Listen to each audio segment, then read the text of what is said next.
అంతరాష్ట్ర మాదక ద్రవ్యాల ముఠాను అరెస్టు చేసినట్లు రాచకొండ కమిషనర్ సుధీర్ బాబు తెలిపారు.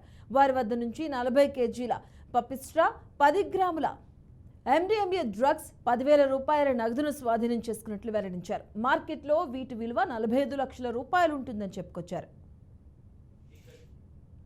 తర్వాత సమ్ కాలనీస్ లో చేస్తున్నారంటే కొంచెం గేటెడ్ కమ్యూనిటీ అనుకోండి, అంటే సమ్ హౌసెస్ చేస్తున్నట్టు అక్కడ ఉన్నటువంటి కాలనీ ఎల్డర్స్ ఇవన్నీ ఇంటరాక్షన్ ఉండాలి. ఇప్పుడు ఏమైందంటే ఈజీ స్ప్రెడ్ అయింది, చాలా ఈజీ స్ప్రెడ్ అయింది. కొన్ని ప్లేసెస్ లో కొన్ని రకమైన కల్టివేషన్ ఇల్లీగల్ కాదు, ఆ కల్టివేషన్ అనేది లీగల్ అయిపోయింది.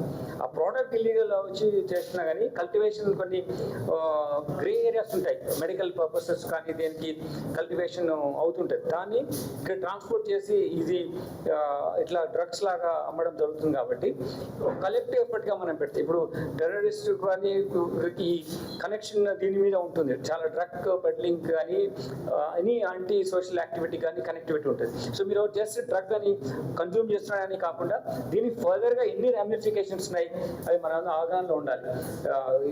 It is involve lot of huge moneys. కాబట్టి మన ఓవర్సీస్ ఉన్నటువంటి some anti legal outlaw organisations కి మనీ ఈజీ సోర్స్